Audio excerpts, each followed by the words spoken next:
After 9 years in development, hopefully it will have been worth the wait. Finally, the major ATLYSS update is out. After playing non-stop over the course of a week to fully immerse myself in all of the changes, I feel about ready to go over what was updated, removed, and what my opinions are on the matter. That's not all. I'll also be covering the community's very mixed reactions to the update, as well as how KISSF handled the aftermath. Could ATLYSS be on a path to greatness, or is it likely to fizzle out? Let's find out together. To kill two birds with one stone, I'll be both covering prominent additions to ATLYSS, as well as sharing my thoughts on them in 3 distinct sections. Changes I like, changes I'm indifferent on, and changes I don't like. It's important to note these are just my opinions. It's totally fine if you like the things I don't like, and vice versa. So let's all be cordial here. This video will only cover most changes that came with the major update and subsequent patches, so some of the smaller ones have been left out for brevity. Without ado further, on to our first section. Just look at all these new menu options. You'll probably be digging around here when you first boot up the game to turn down the volume, as sadly all of the settings got reset. We've got new cursors and other options to tinker with. Moving on over to the character selection screen, there's now over 15 pages of characters to work with. Multiplied by 7 characters, that's 105 total characters you can make. The character creator got some tweaks too, including new face and hair options, as well as some new dyes. I'm loving the ability for more customization. My only suggestion would be a way to move character profiles around, but I don't know how hard that would be to implement. Let's join a game using the new server browser, allowing you the ability to filter which kind you like to join. The Sanctum got a bit of a facelift with subtle changes that add to the overall scenery.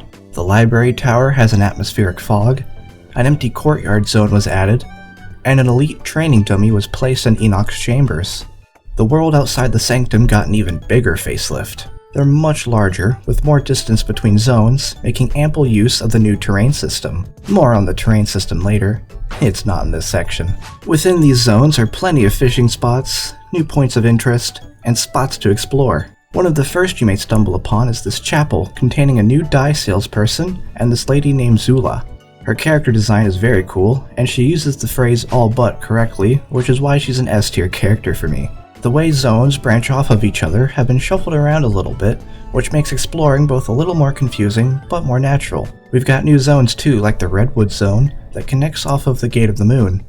There's not much in it right now, but I like the atmosphere. Getting around to specific zones has also been made easier with the revamp to the world portals, now letting you jump around between zones. On to some gameplay changes. Weapon Mastery Tomes have been replaced with Mastery Tomes tied to specific scaling stats. This will unlock mastery of weapons that are scaled to a specific attribute. For instance, Mastery of Strength letting me kick ass with all strength-based weapons. On the topic of attributes, Vitality also gives you 5 extra health now instead of the previous 4. A small but nice boost. Once you hit level 28, you'll have the option to prestige your character into a subclass, offering new powerful skills to work with, if you're a fighter or mystic for now. So far, there's only 3 subclasses in the game, all at various degrees of being unfinished. Dungeons got the addition of badges, which you get for defeating a boss as well as whatever loot comes out of the chest. These badges can then be used to buy specific rare gear, instead of having to run the dungeon over and over in the hopes of getting the item you want. This makes it much less frustrating to grind for the desired gear, while keeping things rewarding. On the topic of dungeons, a hard mode grove was added featuring new enemies and a real challenge. They're very tanky and love to spam spells, which is pretty annoying, but if you're a coward mystic like me, you can blink around to your heart's content now that there's no mana drain on that skill. Within the grove loot pool is a new weapon I'm quite fond of, a burst gun. Oh, and navigating menus has also been made easier if you play with a controller, since KISSF partially added Steam Deck support. The most important addition, however, is located at the lake. This bubbly placeholder PNG is Torta. There, how you access the newly added fishing system, where you can fish for loot in these designated pools dotted about the world of ATLYSS. Get enough fish, and you might get these exclusive overalls. Pro tip, you can bind your fishing rod to one of the F-row keys, so you don't have to keep reopening your menu. One last nice change I found before we move on to the next section, your character goes to half opacity when under the effects of spectral powder, whereas before it could be easy to lose track of your character in high-stress situations. To preface, the updates in this category aren't good or bad, I just don't feel one way or the other about them.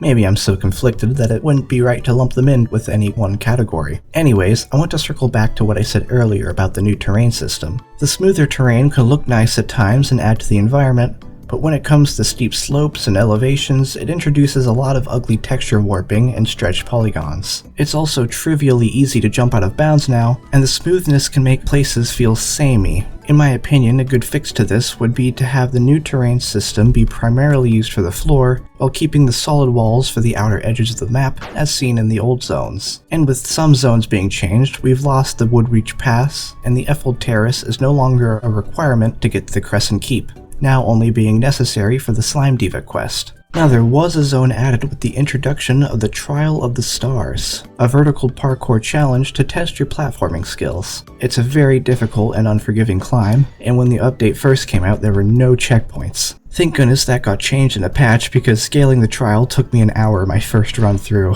Scaling the trial is tied to a quest you can activate within the Wall of Stars. Upon completing, you get 5,000 XP and an exclusive cosmetic. You also get a Steam achievement for just making it to the top. A fair reward in my opinion, and I wouldn't mind seeing more challenges like this in the future. Skills got a few changes, some covered here and others in the next section. For instance, skills no longer scale per point and can only be bought in full. I liked the old version, especially in the early game, as I'd rather have a weak version of a desired skill than no skill at all, but it's not that big of a deal. What is a big deal, however, is how the skill bar was changed. When the update first dropped, you were now locked to 4 action skills and 2 support skills. This restricted a lot of customizability and felt unnecessary, but was reverted back to how it was before, with the clarification that this will likely be brought back in the future. To remedy the restriction on options, pressing Q to switch your weapon will now switch your equipped skills, giving you 12 slots to work with. I feel a bit mixed on this. On the one hand, it's super nice having the option to have 2 separate builds, like one dedicated to ranged weapons and another for melee, but it could be annoying to those who main one weapon but still want to make use of the extra bar. You'll just have to get an identical second weapon for now. On the topic of skills, my favorite all-class healing and area denial skill has been moved to the fighter subclass, Paladin. It still scales off mind, which feels a little weird on a class one would usually stack their points into attack, but with the extra attribute points you'll have at your disposal at that level, you can spare a few in the mind category. I really missed this skill though, as it felt like it was in a good spot where it was already at. Hey, at least we got some other new skills to work with. Okay, these aren't objectively bad changes, they're just ones I'm not too fond of. And there's not much in this category anyways, so that's a plus. I'll start with the little things, like these icons that were added above certain NPCs' heads. They already have subtext below their name with their job description, which tells you all you need to know about their purpose, so I'm not entirely sure why this was added. The change I'm not fond of the most though is the new level cap, which is 40. That wouldn't be such a big deal if it wasn't for the fact that 40 is confirmed to be the max level intended for the game. While there's not much in the way of content to get you to the max level in a reasonable amount of time, it's still possible. If this is an end goal to attain, then the game is technically done, right? I don't know, but I am sure that 40 feels too low. With all this new stuff added, it was only inevitable some things got broken in the process. I figure I may as well cover the ones I encountered here just to get them all consolidated. Disabling the HUD now breaks some functionalities. For instance, I can no longer sit or open the chat box, which was important for me for gathering footage. It also makes the caught fish text get stuck on screen forever, which also ruins recordings. Speaking of fishing, you can emote while fishing, which gets you some odd results. The atmospheric fog that was added looks nice in most sections, but the transition between certain areas is very abrupt. There's a couple of visual bugs with the characters too, like sometimes they render as all white and the player has to dash to remove the effect. Oh, and spectral powder is currently useless on multiplayer because the player's shadow still shows up. Now, this may just be me having a skill issue, but I swear my spells regularly phase through enemies on multiplayer. What's more than a skill issue though is reports of people losing their entire character roster after Alt F4ing while in a game. So to avoid losing all your progress, please regularly back up your characters per the guide I made.